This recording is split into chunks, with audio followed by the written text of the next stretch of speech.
25 cents. It changed this young lady's life. 25 cents was the entry fee to the YMCA's Friday after-school program.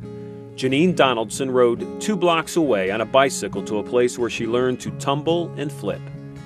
This activity eventually guided her to her first taste of social justice when she became the first African-American cheerleader at Sandusky High School. Pivotal moment in my life was the time that I spent with my grandmother. And looking back on it, I spent a lot of time with her, and she was the membership secretary for the Sandusky NAACP. So I can remember as a 5-year-old, 6-year-old going with my grandma, going door to door and selling NAACP memberships, and the expressions on the people's faces when she told them what she was selling. I didn't at the time know what the NAACP really was, but from the expressions on the people's faces, I knew it had to be special, and it was as if she was selling hope. And so from her involvement with the NAACP, and I had my uncles were involved. They'd been president at one time, and a brother-in-law of mine organized the bus trip to Washington, D.C. in the 60s. And so it was ingrained pretty early on that I was going to be committed to social justice and civil rights. Committed to social justice? Indeed. Jeanine's time with her grandmother left a lasting impression. She found herself missing school just to spend time by her side learning. By the time she was 8, she realized how important going to college would be.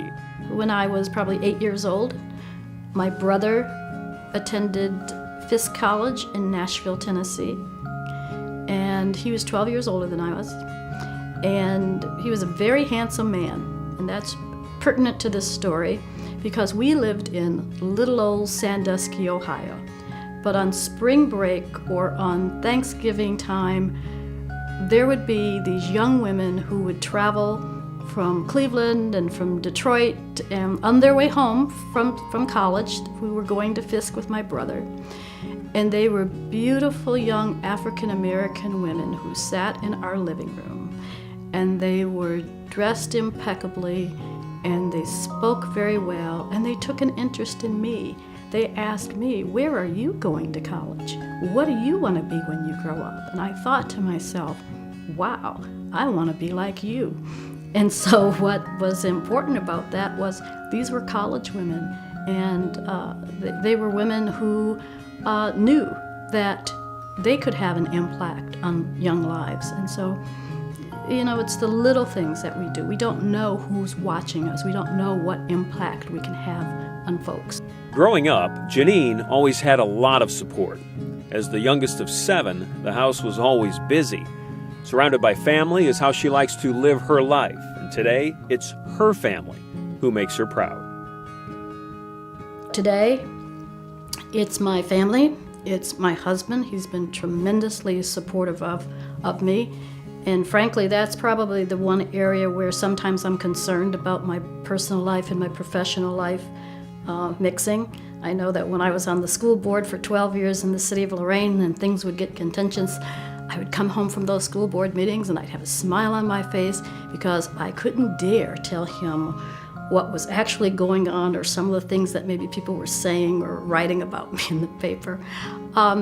So it really is about making them proud, making my daughter proud. You know, I'm very proud of her that she's chosen to kind of follow in my footsteps. She serves on the board of directors for the Columbus YWCA, and she heads their development committee. You know, what an awesome honor for our 32-year-old. And then my son is he's very important in my life. He's a journalist. He and I probably have the most in common because he is so clever with words and he's just so thoughtful, and every once in a while he'll give me a nod and say that he got that from me. Her son isn't the only one who got a little something from Mom.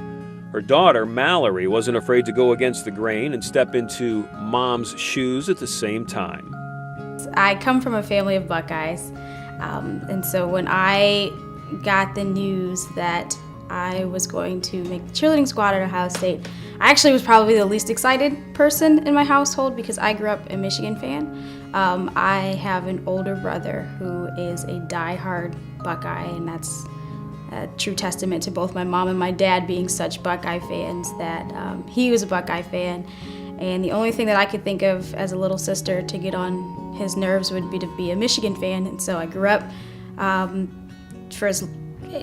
like age 7 to 18 being a Michigan fan. And so I remember being at tryouts, and there's like they had 75 girls trying out and about 6 spots open. And I was fortunate enough to be one of those 6. My mom, my biggest fan, my dad, my biggest fan, were the most excited people for me, and still to this day they continue to encourage me and support me, and I still work for Ohio State, and I still work for Archie Griffin, and they're still huge fans. So this is, I think I'm very much living her dream. Cheerleader defined, an enthusiastic and vocal supporter, that's Jeanine Donaldson, a 2018 Leadership Lorain County Excellence in Leadership honoree.